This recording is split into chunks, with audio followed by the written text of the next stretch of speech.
And 5 o'clock, it's time for Talk of the Bay. And my guest will be Chen Mills, who is a local activist who also happens to have recently run for elected office for a county supervisor from the 3rd District. She will not be in the runoff, but she has some wonderful reflections about the experience of running for office. So stay tuned. The views and opinions expressed in this program do not necessarily represent those of Natural Bridges Media or KSQD's staff, volunteers, or underwriters.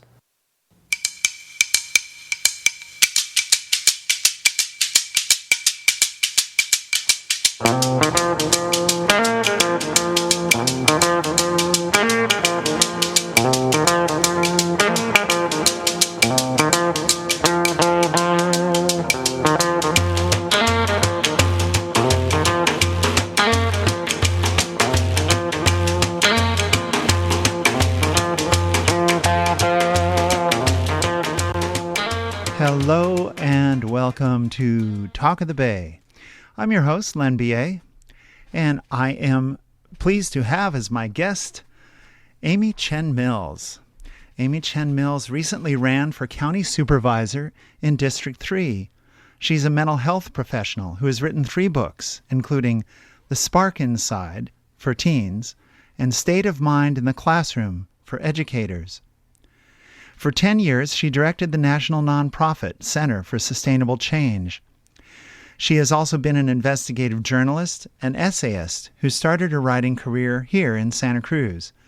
She teaches and counsels people through a spiritual psychology variously called Health Realization, Innate Health, and 3 Principles. Amy is a climate and social justice activist and educator, and a global speaker and trainer on matters of emotional, spiritual, and physical resilience, especially during our current, very challenging times. Amy is a mother of 2 teens. She's been a radio show host here at KSQD, a lead trainer for Santa Clara County, and has her own YouTube channel. You can reach her at her website at www.amychen.com. That's AMICHEN. Chen Mills, welcome. Thank you so much, Len. Thank you for having me on the show. It's a pleasure. You recently ran for office, but you came out of an atmosphere of working steadily, particularly on climate issues and on mental health issues, and since you were motivated by your activism, much of your campaign focused on climate change and related issues, and mental health services, which arguably is also related to climate change. Yeah. And in the process, you got a big education in county policies and governance. We all hear about county land use policies, their efforts to address homelessness when they happen, and especially since COVID, about public health services. What are some of the other issues that fall under the purview of county government that you encountered in the process of building up to and running your campaign? Well, a lot of people aren't terribly familiar with county governance and what the Board of Supervisors does. It's a little bit of a sleeper for a lot of folks. And yet the county budget is now over $1 billion. And our county in particular has a lot of residents who are governed by the county government. So all the people who live in the unincorporated areas, which is most of the Live Oak area, including Soquel and the Soquel Forest area where people live, and in District 3 in Bonnie Doon, and up through Davenport in the North Coast. All these people are governed by the county, and then going down south, and throughout the central county, you've got the San Lorenzo Valley area. You've got any place that doesn't have a city government is governed by the county, right? So big parts of Pajaro Valley as well. So it's a big job, actually, and it's one of our biggest issues as a county is that we don't get the same level of funding per capita that other counties get in order to maintain and govern this whole big area with all these residents. So one of my biggest learning curves was around fire issues. We all are very concerned about fires now, and fires are directly related to the climate crisis that we are currently in the midst of. And we all know that we lost something like 920 homes in the CZU complex fires of 2020. So people in Bonnie Doon, people in Davenport are all reeling from the devastation of these fires. And I don't know if I mentioned Last Chance. Last Chance, of course, is part of District 3 as well. Right. And our capacity to be able to fight fires well is currently, as far as I'm concerned, a question mark. And that was something that I learned. That wasn't something I was happy to learn about. But particularly in Bonnie Doon, and it's interesting to start with the subject because it's one of the hottest topics that I found. You know, we have homelessness. A lot of that's a city issue. Of course, it also relates to the county, especially in Live Oak and other areas. And the county should be, of course, properly dealing with it. It's their mandate to deal with the indigent. But the fire issue in Bonnie Doon, there is so much mistrust happening between the residents of Bonnie Doon, CAL FIRE, which is a state-level agency, which basically runs our county fire program. And so what that means is that we don't really have local control of our firefighting services for the unincorporated area. And so what that has created is a lot of question marks around who's in charge, and if there is another big fire like CZU, where do our fire trucks go? You know, because they are state CAL FIRE trucks, most of them. And so they will go to wherever the state needs them to go. They are not dedicated to our county. And on top of that, we are down 1,000 firefighters in the state. We're having a hard time hiring more. We had an inmate program where inmates were fighting fires, which had its pros and its cons. But because of the inmate release program, due to COVID and to, social justice issues, we've lost a lot of the inmate firefighting capacity as well. So I learned a lot about the local firefighters, how they feel. I talked to firefighters. I just drove up to the fire station on Swanton Road one day and hung out with the firefighters there for like an hour and a half. Oh, yeah. I talked with our new fire chief. His name is Nate Armstrong, who took over he was the deputy and took over from the last chief, who was the chief during the CZU complex fires. But there are residents of Bonnie Doon who are still feeling incredibly mistrustful, hurt, traumatized by the way that they say the CAL FIRE response happened to the CZU fires especially in Bonnie Doon. And so, there are people in Bonnie Doon, like with arms, who are ready to fight their own fires and will not allow CAL FIRE onto their properties. That's not everybody. It may just be 5% of the population. It may be more. It may be less. But there are some real question marks, and that the healing and the conversations and the dialogue that needs to happen around that has not happened. Mm-hmm. And we are down in terms of our capacity for volunteer firefighters. We are down in our statewide capacity, our CAL FIRE capacity. And I was told, and I'm not going to name names here, but by a very important fire official, that even the county supervisors don't really understand the county firefighting program. So there's a sense of there's no one really at the helm of this ship, and it's a very important ship, right, for our county. Yeah, very. And I know a number of people who lost their homes personally, and most of those were in Bonnie Doon area. Yeah.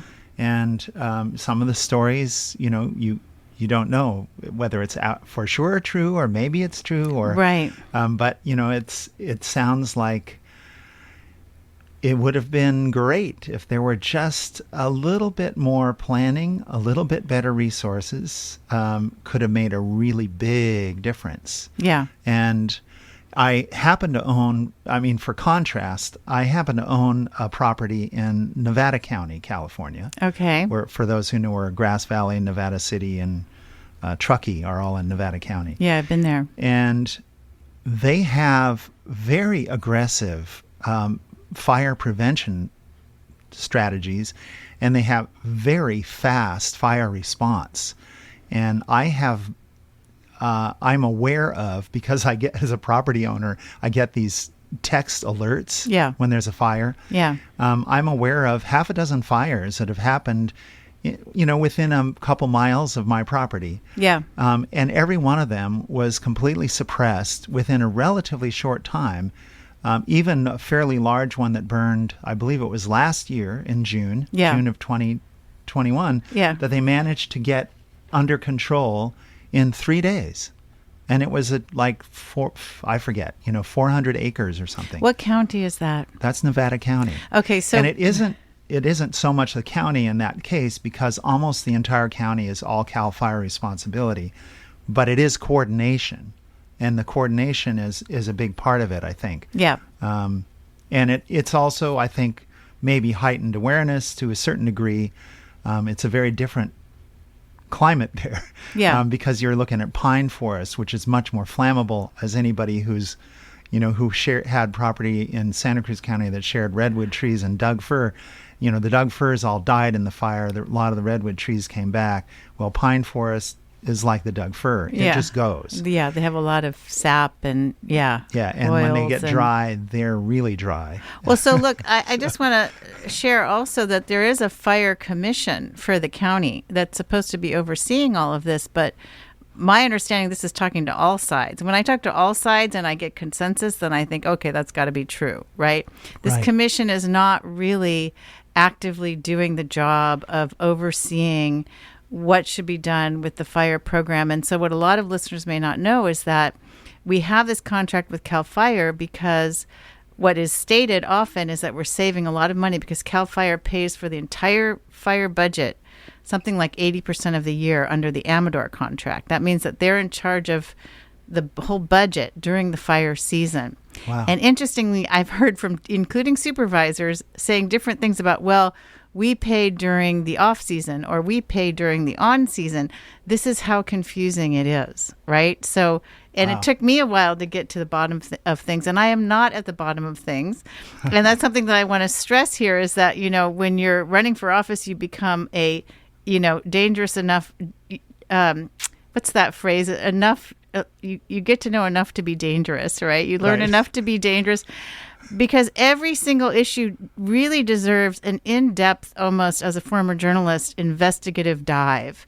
Mm-hmm. We do have some good journalists in this community, and I started to pay way more attention to the journalists here when I was running for office. Kara Myberg Guzman occurs to me as someone who tries to go more in-depth into issues with Santa Cruz Local. And we need more of that kind of journalism because these are life and death issues. People are traumatized because they almost lost their lives. In some cases, they lost their homes.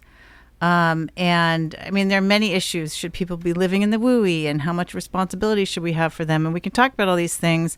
But what I'm trying to express is that we need to talk about these things at a community level.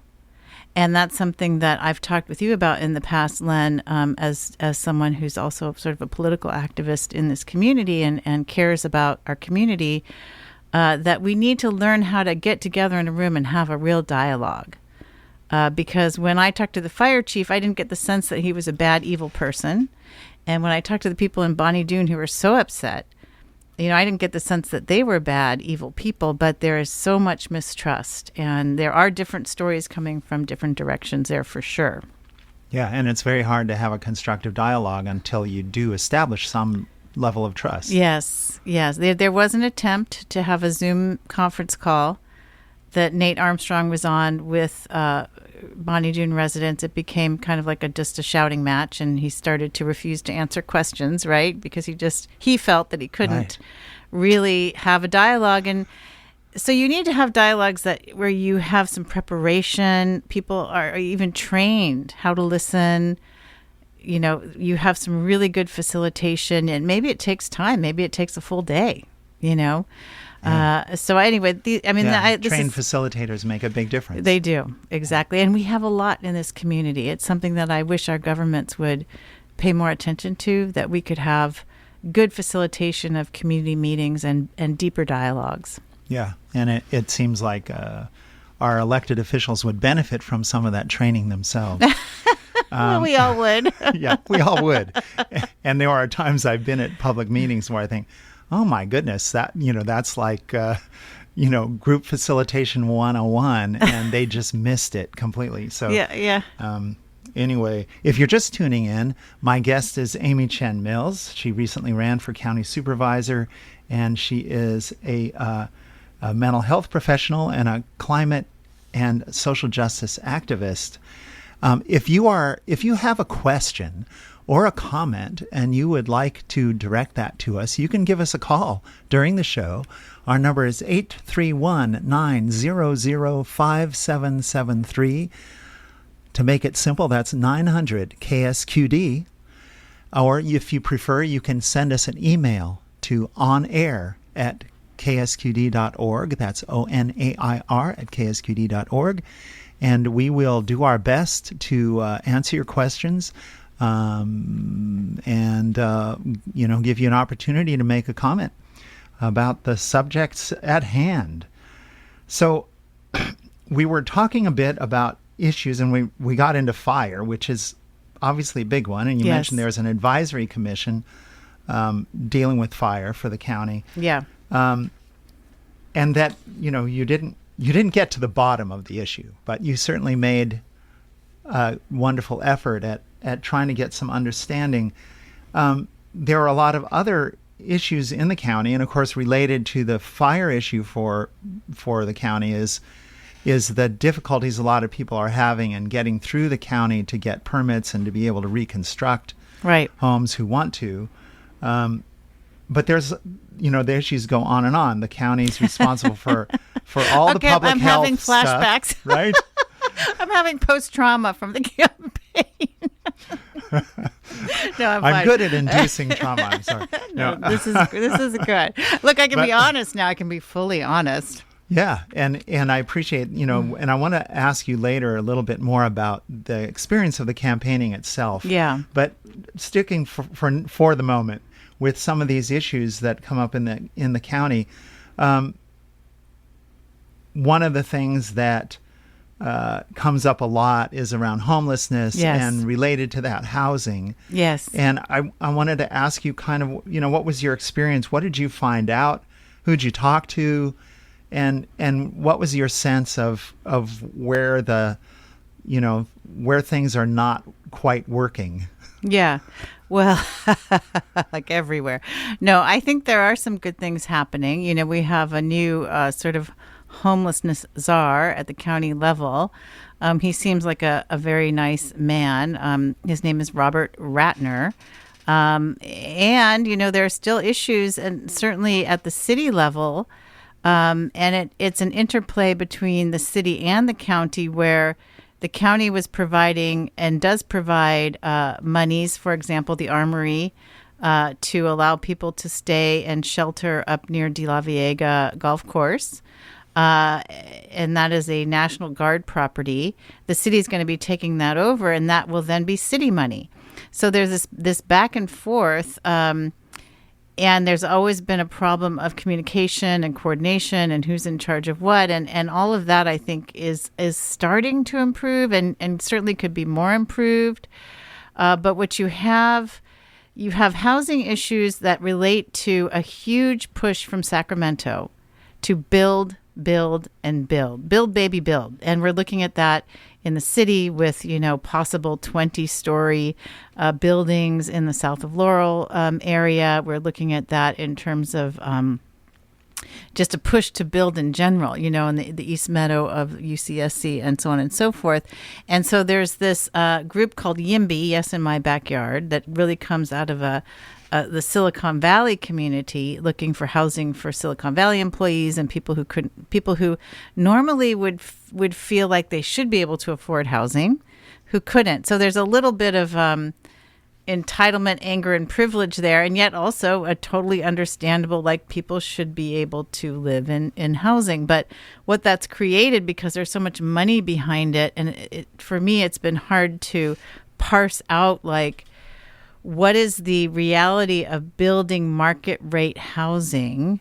Do we need more market rate housing versus what we're actually missing in the city, and this is according to the housing requirements that have been put upon us, is very low income and low income housing. So there's the YIMBY effort is just build housing, build as much housing as you can, build housing everywhere, and approve housing. And at the same time, we're in the middle of a climate crisis where cement and concrete account for 10% of our greenhouse gases.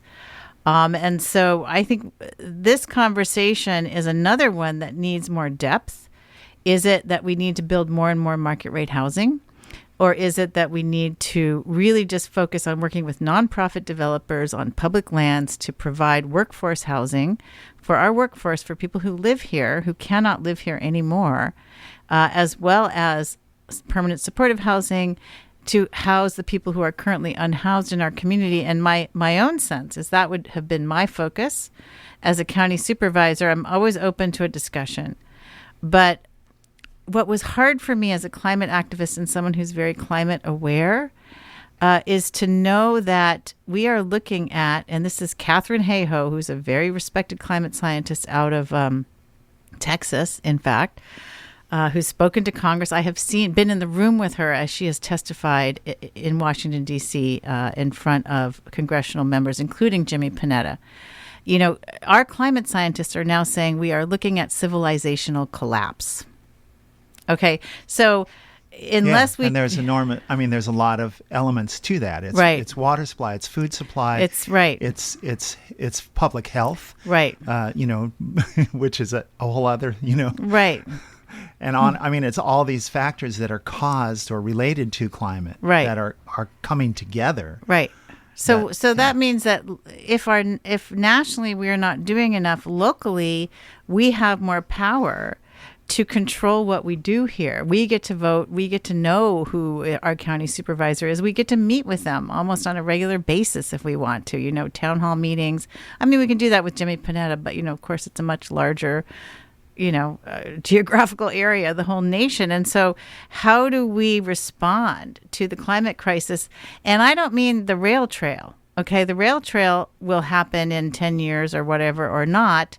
Even if it does happen, you know, I've had people come up to me and say, oh, well, climate activists should just focus on, you know, defeating Measure D. And I'm like, you don't understand what we're dealing with. I mean, we are dealing with within this decade. And we're already dealing with, I think, in terms of inflation and supply chain disruption and food crop failures. Mm-hmm. It's already happening. The climate crisis is affecting our food supplies. Mm-hmm. It's affecting huge amounts of acres of crops in different states where there have been, you know, demon winds and, you know, in Texas, the ice storms, for example, wiped out a lot of crops. You know, and factories too, when they're flooded out, you know, what happens to their manufacturing capacity? That's part of supply chain disruption. And I, you know, for me, my whole platform was let's be reality based. And what I found is that a lot of people they're not ready to be reality based, or you have to lead them into being reality based. But most people are not reality based. And I include, you know, centrist Democrats, both at the national level and local level. It's that we don't want to talk about these things. We need to be looking at our food security. We need to be moving everything as if we were on the Titanic and we were heading for an iceberg. That's the level of crisis that we're in. And that is when people talk about, oh, let's keep building. And my problem with YIMBY was I could not sort out the good intentions and the wonderful questions they had for us at the forum with the amount of money flowing in from realtors and developers. You know, this is where the money for YIMBY is coming from. So when that much money is coming in, mm-hmm. how can you know what really good policy would be for people, especially people who don't have the voice that developers have and that wealthy people have, which is inordinate in our democracy and inordinate locally as well. Yeah. And I've encountered people who say, well, I don't want affordable housing built because that just attracts those people, Right. Basically indicating the homeless, Right. not realizing that what's defined as affordable in Santa Cruz County Yeah. is about $76,000, I believe. I may not have the exact right number, but it's in that order. Yeah. We're not talking about housing affordability for people who have no homes. We're talking about housing affordability for the average citizen. Right. You mean we don't have that. $76,000 what? That now qualifies as, if you earn under that, Yeah. or that or under, Right, then right. you now qualify for affordable housing, Right. subsidized housing. It's like a percentage of the Right. average median income. Yeah, Yes. exactly. Mhm. So just to avoid confusion on that topic. Yeah. When we talk affordable housing, we're talking about, a lot of people who are already working, have families, live somewhere, effectively being squeezed out. Yeah. Housing becoming so unaffordable that Right. they have no choice. They either leave the area completely, or they become homeless. Which, Yes, yeah. I talked to several people who were terrified. One grad student couple at UCSC who could not find a place to live. As I have been running for office, and at the end of the campaign, until the primary election, which is now over, I have a friend who has become unhoused and was evicted, could not find a place for $2,000 a month to live on her own. She was hoping to be on her own. She's in her 60s, and had to go buy an RV, ended up on Delaware, and this is a major issue, right, with the oversized vehicle ordinance that the council majority has been trying to pass, and the camping ban. And it was terrifying. It was terrifying for her, because here's someone who works in the community. She's actually a housekeeper in the community. That's what she does, is clean houses. And she ended up in an RV on Schaefer and Delaware, trying so fearful that her RV would get towed, and in a situation where she's waiting for the pink slip to arrive. She doesn't have that. The registration is not up to date. Wow. Right. And so all these things make you vulnerable to towing and not being able to get your RV back. Right. And she would call me and be in tears and be so stressed out and say, look, people think that everyone down here is a drug addict and a ne'er-do-well and someone from out of town or someone committing crimes. And we could talk about what drug addiction means when you're unhoused, right? Because that isn't necessarily a crime. We have a lot of drug addicted people living in homes. They might be addicted to the same kinds of drugs or different kinds of acceptable drugs, right? Right. She, her point was, there are all kinds of people here, and we are all incredibly stressed out. There's no place to dump anything. There's no water. There's no electricity. And the city does not have that ready to go at all. So, in fact, I just found out that the 76 station that the city has been saying that's where you can go dump your black water and your gray water from your RV actually does not provide that service anymore. I am going to follow up on that, call them. And, when I put out my next newsletter, I will report back on that. I intend to continue to, I have a newsletter. You can sign up for it at amychen.com, AMICHEN.com, and I will be reporting on this campaign as we go forward and sharing my thoughts and feelings, because guess what? I'm not running anymore, so I get to say whatever I want. Not that I didn't on the campaign trail, but you do find yourself going, oh, I don't know. Is that a good idea? Yeah. Yeah, I'm sure. Yeah. There's got to be a little, yeah, you're trying to be strategic, as Right, it were, you're trying when you're to running be for office. right. If you're just joining us, my guest is Amy Chen Mills. She was a candidate for county supervisor in the 3rd District. She's a mental health professional and a climate and social justice activist. And we're going to take a really short break, and we'll be right back. So don't go away. Oh, help me, please, doctor. Hi, I'm Dr. Dawn Motika. Ask Dr. Dawn is a potpourri of cutting-edge science, traditional and contemporary medicine, systems biology, and answers. Just call 900-KSQD, and we'll have a good time staying healthy together. That's Ask Dr. Dawn every Wednesday at 6 p.m. on KSQD. Coming up tomorrow in the Talk of the Bay hour from 5 to 6 p.m., KSQD will be airing the congressional hearings investigating the January 6th insurrection. So if you are interested in hearing what the latest and greatest is in terms of what witnesses are coming forth with and some of that amazing scandal, tune in tomorrow at 5 p.m., and I believe that will go until the end of the hearing. Them being on East Coast time, that is probably no later than about 8 o'clock. So, but starting 5 tomorrow, right here on KSQD, the January 6th hearings. So I'm here with Amy Chen Mills, and we've been talking about some of the county issues that she was exploring and talking about while running as a candidate. And one of the things, there's so many things that the county deals with, but one of the things that's come up recently, there's a recent grand jury report. And the grand jury is given the mandate of investigating issues in the county and seeing if things are managed well. I wondered if you could talk a little bit about the grand jury report. Which one?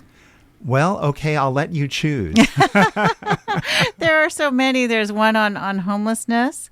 There's one from 2020 on the fires and fire prevention. There's a recent one on water, I believe, and there's been grand jury reports on the jails.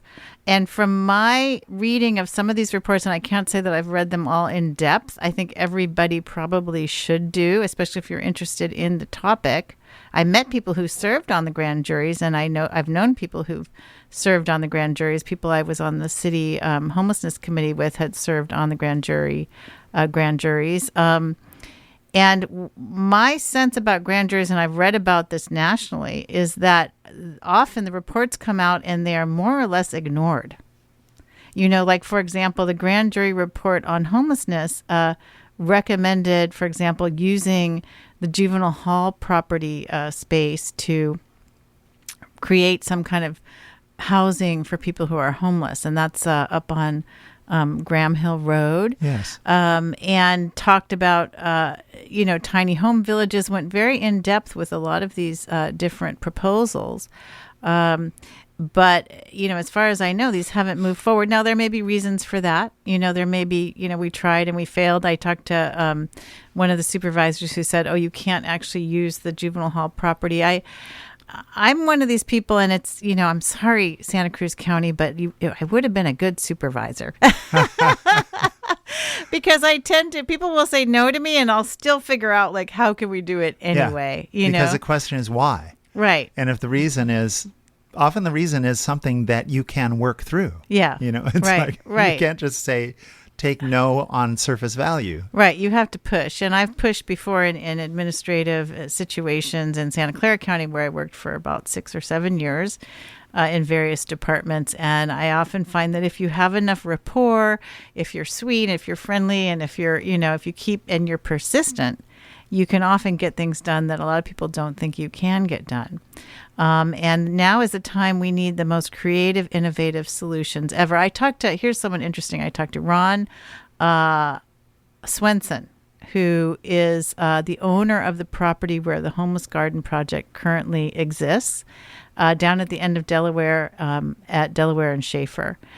And he has these wonderful ideas for building some units there on that property for people who are unhoused. And, he said something that really struck me.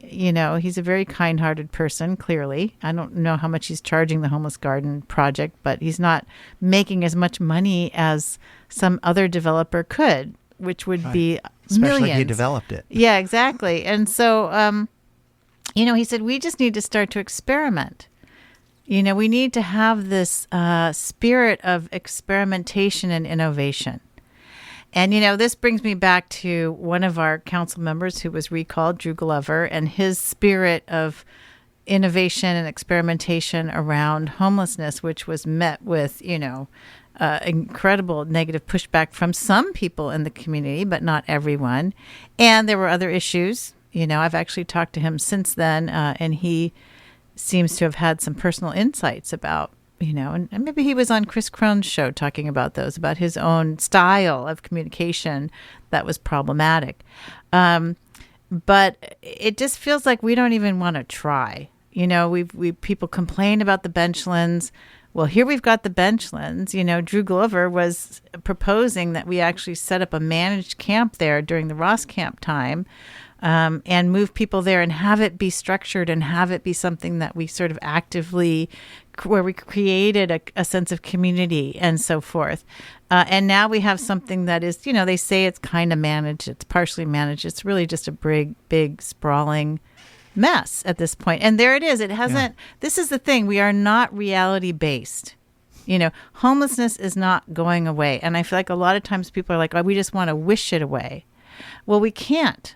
And so let's try things. And we could talk more about that, but I think that's what we need to do. And we need to use county lands to build housing for people who are unhoused and for our workforce and for our people who live here.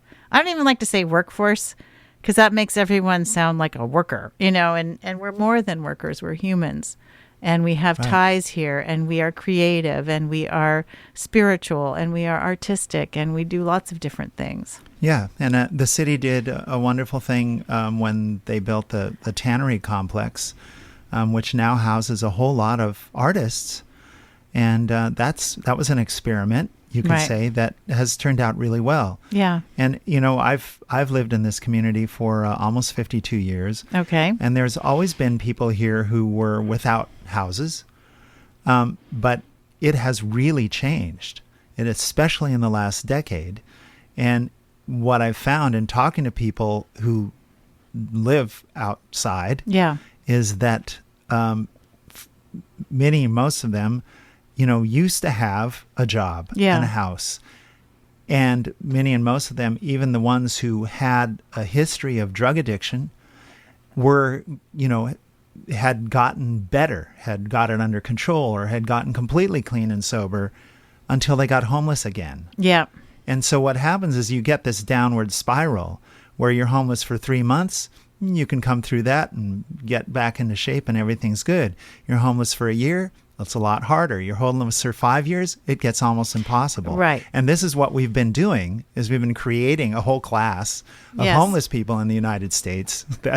And then when they compounding problems of mental illness from stress and addiction issues. No, my friend was telling me, and it was heartbreaking. And finally, thank goodness, and thank the good Lord, we found a place for her to be for a little while. It's not permanent.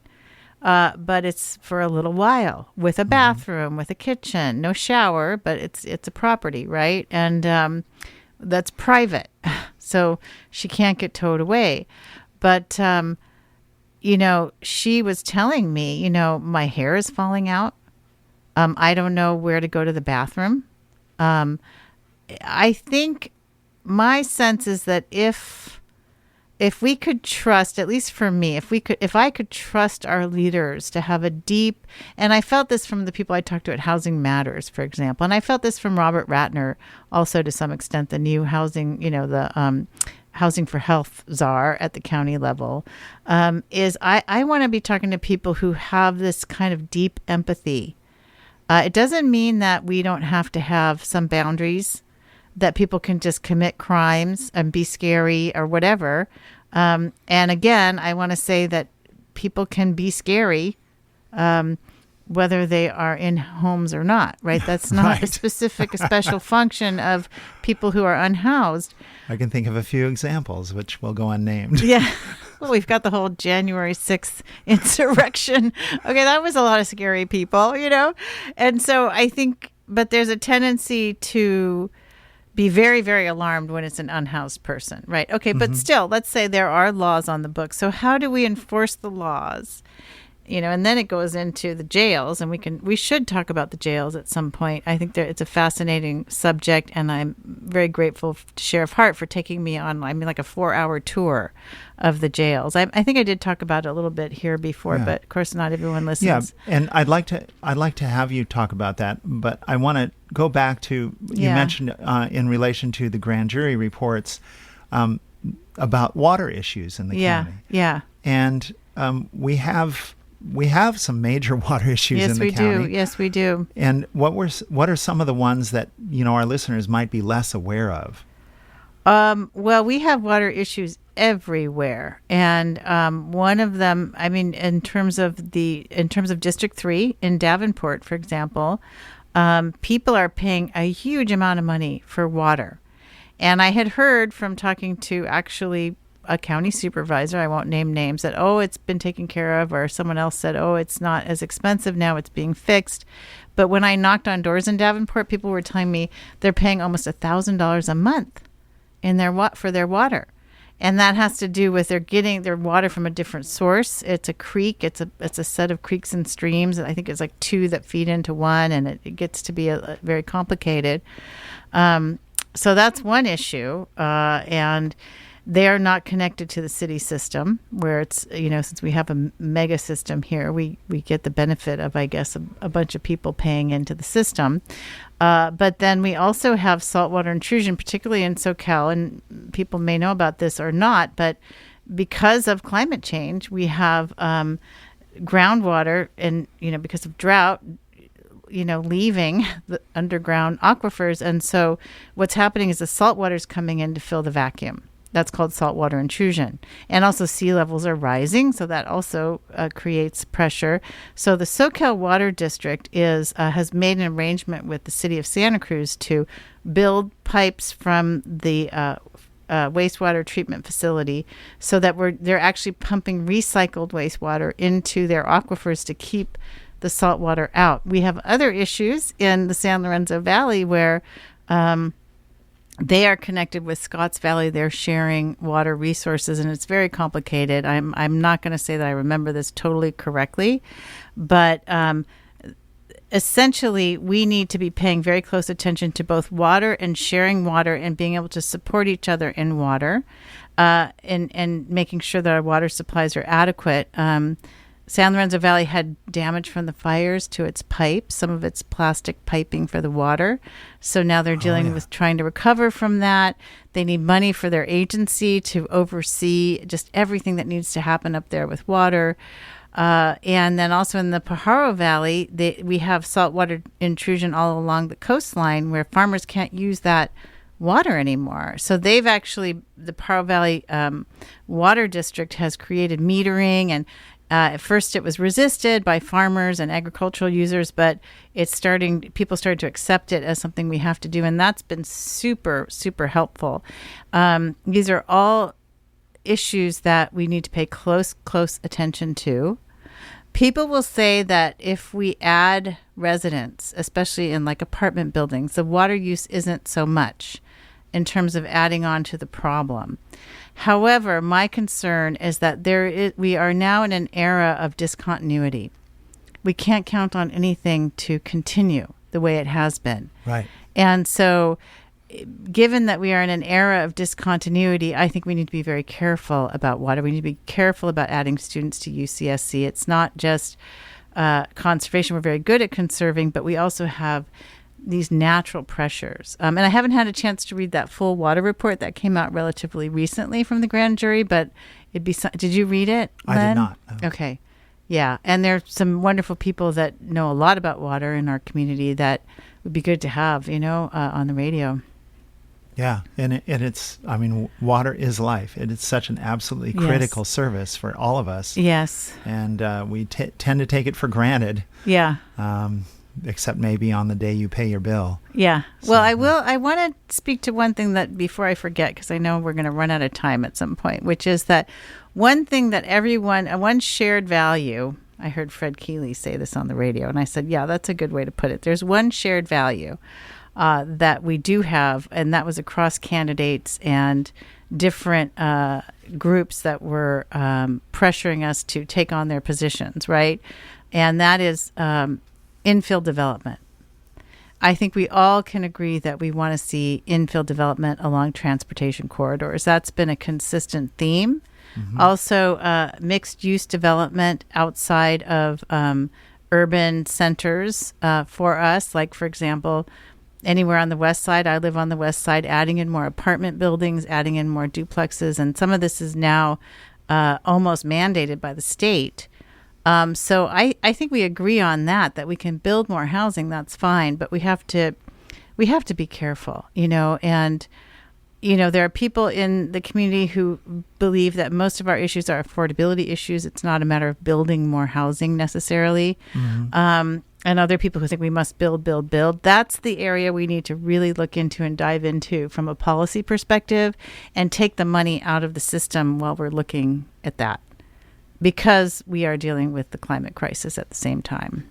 Yeah, which is huge. Yeah, and species extinction as well. Right. And so that relates to habitat, which is about not expanding the urbanized area, but exactly getting the urbanized area to work better. Yeah. And I have a planning background, and there's kind of a myth that, in order for it to work, you have to have high density. Yes. But what do you mean by high density? Well, it turns out that where it works perfectly good are 2- and 3-story townhouses.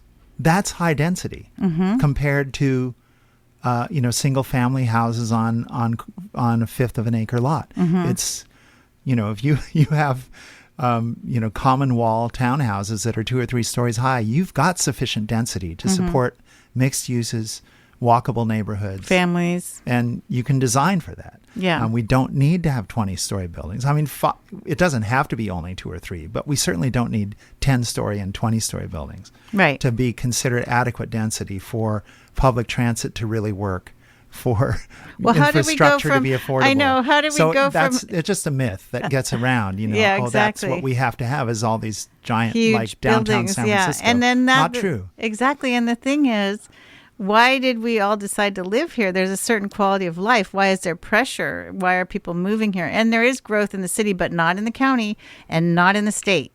Right? There isn't growth in the state. Right. Where there's population loss, and also throughout most of the county there isn't growth. It's very specific to Santa Cruz, which I think added like 6,000 people, and I don't know if that's coming from the university or where. We should find out. But it's like we don't need to have these different crises, a housing crisis. It's actually also a neoliberal capitalist, late stage capitalist crisis, right? Really. And then also the climate crisis. We should not allow them to be in conflict in terms of our solutions. I think we're better than that. I think we're more creative and imaginative, and we can figure out how to get things done without decimating species. And we need all the species we can get. We're losing, according to World Wildlife Fund, 200 species a day now. Yeah. Right. Yeah. That's phenomenal. Yeah. So, if you're just tuning in, my guest is Amy Chen Mills, and she was a candidate for 3rd District Supervisor. She's a mental health professional and a climate and social justice activist. So we only have 10 minutes left, and I wanted to give you a chance because I want to hear about it, your experience of deciding to run for office and running for office. How did you arrive at that decision, and what was it like? Well, I've always been a kind of a public speaker. I've always, since I'd say 2016, I've been super engaged in national level politics, climate crisis issues, and being an activist around those issues. I also was very involved in the homelessness issue with the City Committee on Homelessness. And so I had thought about running for office. I thought about the city council. I feel like the city council does not get paid enough. And I think that's an equity issue. I'm not talking about myself personally, but I do think that people should get paid for their time. And I've heard people say in this radio studio, who've been former mayors, it's an honor and a privilege to serve on the city council. What that means is that if you're wealthy, you can serve on the city council, or you can try to serve and hold down another job or 2 other jobs at the same time. Right. And it's really, if you are, especially if you have a majority on the council, it's really a full-time job. And with the crises that are facing us, I think that the city should get paid more. Of course, we have sort of a fiscal crisis at the city level. So anyway, I wasn't interested in running for council. I also felt the council was pretty dysfunctional, having observed it for some time. And then people came to me, and I wasn't even thinking, I wasn't plotting, there was no position in mind when the supervisor race opened up because Coonerty was leaving. Shebra jumped in and Justin jumped in, and I thought, well, that seems like a pretty full race already. And then people came to me and said, look, there's a primary. We're interested in you running. We're interested in supporting you. And I said, why? And they said, because we haven't seen the kind of really climate leadership that we would like to see. And I felt that way too about the city council, about both my candidates and other people who've been in the council. And even at the county level, we need people who are willing to, what's the word? You know how they say speak truth to power, speak truth to their constituency. And I've had supervisors tell me you can't run on climate. Well, that's because it's a downer, right? But if you are going to ignore it, then you're not building good policy because you're not building policy based on reality. And so rail trail. Okay, great idea. And like I say, in 10 years, we're going to be dealing probably with, if we don't dramatically change course, already a certain amount of civilizational collapse, which we're seeing. I mean, when you lose 900 homes in a fire, that's a certain kind of collapse, right? And that's happening all over the state. When you have like whole areas of the country flooded out, that's impacting supply chains. That's not getting better, people. So what I'm really interested in now is localism, which is, and you can check my Facebook page. I posted a video on Vimeo. I didn't make it. Someone shared it with me on localism, which is about what can we do to care for the ground, the earth that we live on, that we stand on. And that would be, how do we switch to regenerative agriculture? How do we make sure we have enough food growing locally to support our population? How do we support very local businesses and very local economies? And even divest ourselves from the globalist neo-capitalist system, which actually I think a lot of Republicans and conservative people are fed up with just as much. Yeah, at least. Yes. Yeah. So how do we take care of each other and become more really locally community focused? And that was something I wanted to do as supervisor. So that was my thinking, jumping into the race. And we knew it was going to be a long shot because we jumped in 4 months after the other two candidates. So we didn't have as much time to raise funds. We didn't have as much time to walk precincts or to get the word out or to get my name out. And the other two have more name recognition. But we felt it was important to bring up the issues and to put them out there and to push the other candidates. And I want to share that one of my team members, Jane Weed Pomerantz, who was a former mayor also of our city, has said something in our last meeting. She said, we were a campaign of issues that happened to support a candidate. Right. And that's how we should see things, as a community, is there are these issues we care about. It doesn't matter if I win or lose or what happens for me. I mean, it'd be nice to win, to promote what I care about, but we should all be caring and we should all be influencing each other, and we should continue these conversations with one another. And I have invited Justin, and we've met once, and I'm hoping that Shebra will also meet with me to talk about these very important issues that face us, because it's a very, very challenging, difficult time. And for many people, it's a life or death situation, whether that's housing and homelessness, whether that's the global climate crisis, which has already become a life and death situation for us, right? When there's a fire. Yeah. Yeah. And so then there you were. Yes. You're attending candidate forums. Yes. You're going door to door in some neighborhoods. Yes. You're being talked to by the press and so forth. And a little bit. And you're trying to raise money to keep it all going, right? Yes. So how did it feel? Did you have difficulty in trying to integrate all of that? Well, I mean, luckily, I'm a good person for this job. I'm a journalist, so I can do research very quickly. And I think I can separate the wheat from the chaff. I'm also a person who likes human beings. I like meeting people. I like listening to people. There certainly was a learning curve, but I did find that in terms of my knowledge of the issues, I was on par with the other two candidates. You know, they're both council members, but in terms of county level stuff, we were all learning very quickly. Right. I tell people it's the second hardest thing I've ever done in my life. I won't name the first hardest thing because it's personal. The third hardest thing was childbirth. So harder than childbirth. Yeah, harder than childbirth because it's 24/7. It's constant. It's because you feel indebted to your team. Your team is rooting for you. They are putting out so much effort and work for free. And you're all putting in all your blood, sweat, and tears. You know what I'm saying? So I felt very responsible to my team, to the people who were supporting me, to the people who came to my door with a check saying, I just care so much about the climate, you know, and I believe that you are not corrupted by anything or buddy or money or whatever.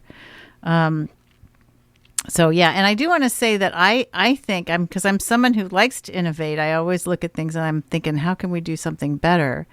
The forums themselves, you know, they're very, you know, people talk about colonialism and the colonial mindset and colonization. That's what it feels like to me, is that we've created a system that is very, you get 2 minutes and you get 2 minutes, and there's no room for like, how do we have a deeper conversation about this?